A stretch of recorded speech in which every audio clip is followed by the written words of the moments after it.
Hi guys, welcome back to Bikes Republic. Today I want to tell you about this bike over here, the Royal Alloy GP180. If you're wondering what in the world is a Royal Alloy, well, I thought so as well when I first was invited to ride this bike.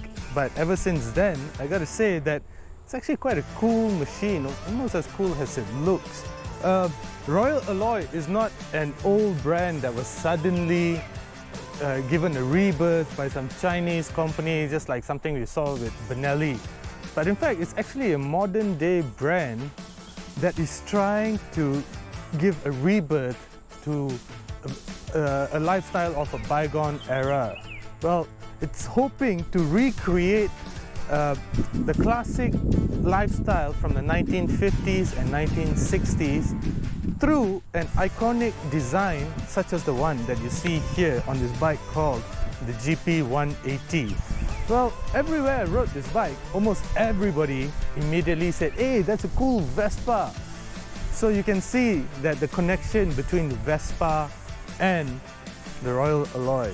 Well, it's not, Vespa doesn't own the rights, the design rights to such a design.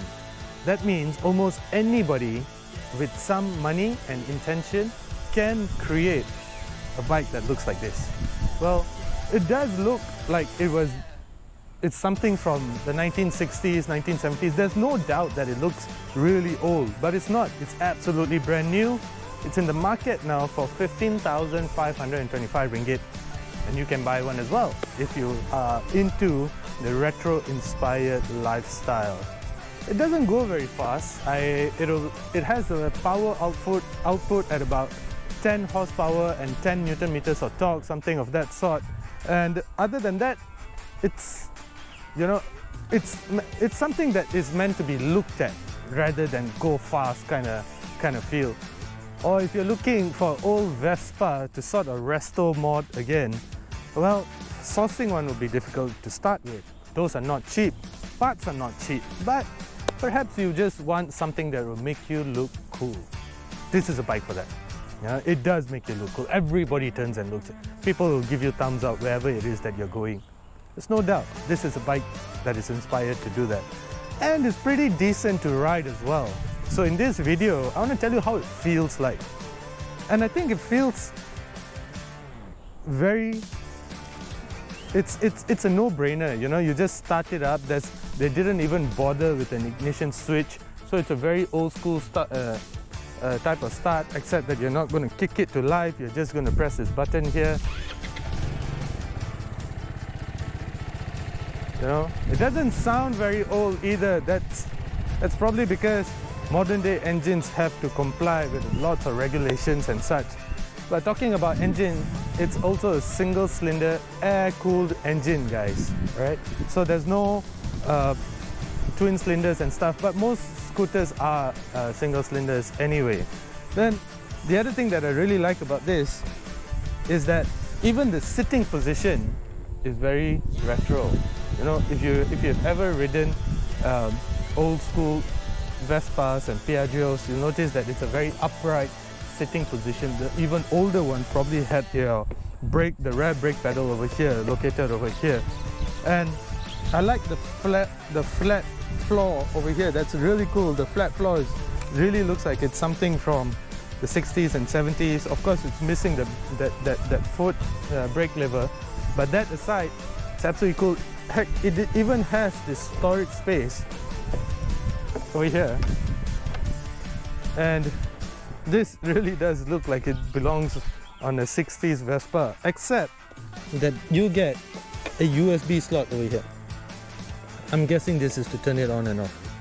So you get this USB slot here, so you can charge your phone or whatever it is that needs to be charged just there. And it also gets this hook, which we Malaysians know as the tapau hook. You're gonna go out and tapau, bungkus your nasi lemak and such, your teh ais. That is perfect. So let's start up front here. Okay, this is an all LED headlight. Check it out.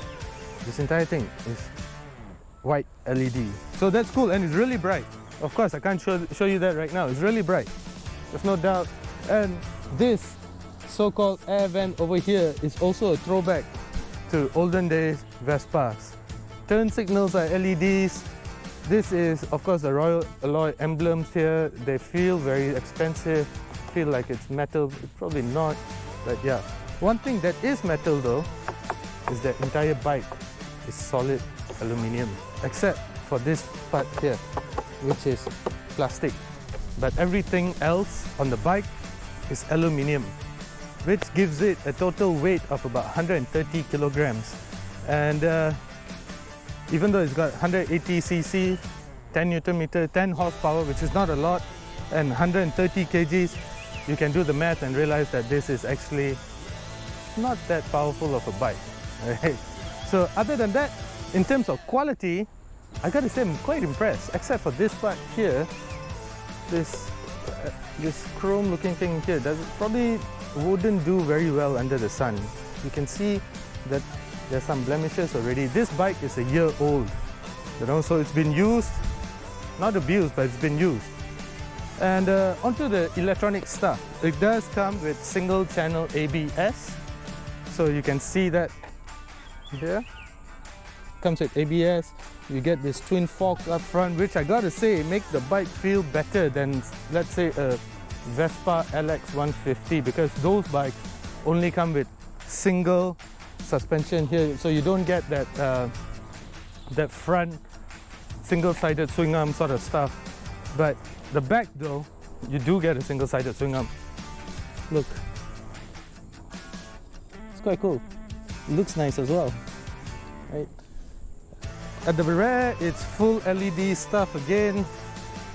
This is almost like a Ducati Multistrada kind of design here, right?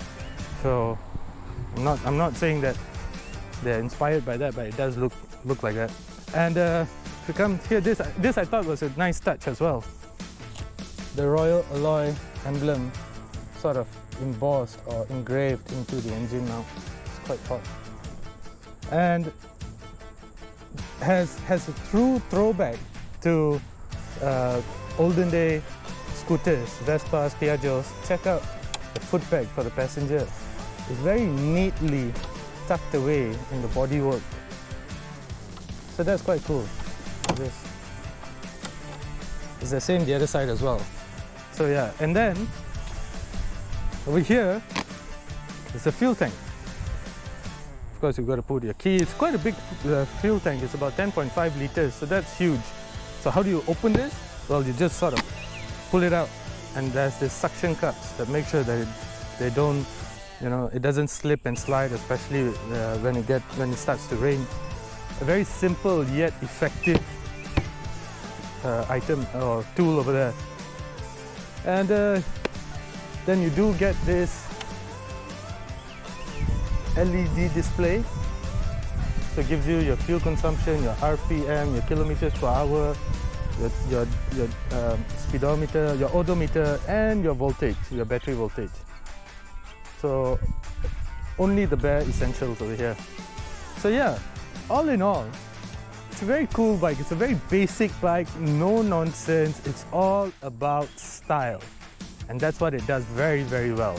For 15,000, it's slightly cheaper than some of the Vespas, but it does look like a very old Vespa as well, and that is what this bike is all about. Classic nostalgic styling. So it's in the market now, as I said, for 15,525. It's distributed by Chia Moto. It's also semi-knockdown and assembled in Shah Alam. If you're thinking that it looks like a Skomadi, I was told that the brand was sort of came about after some Skomadi directors sort of left the company and wanted to create something almost like a Skomadi but feel better, look and feel better. So that's where you get the aluminium body touches and such. So yeah, it does look like a Skomadi, but it's sort of in the same level. Anyway, this is the Royal Alloy GP180. GP does stand for Grand Prix 180, and it's in the market now through some Chia networks, Chia dealers as well. In terms of servicing, I did ask the distributor, and servicing costs anywhere between 170 to 250, depends what service interval it is. And yeah, it's a very stylish, very retro, very simple bike to own and use to go about your daily business. That's it. I'm Keshi Dillon and this Bike's Republic, and yeah, check out the Royal Alloy GP180 to actually appreciate how cool it looks.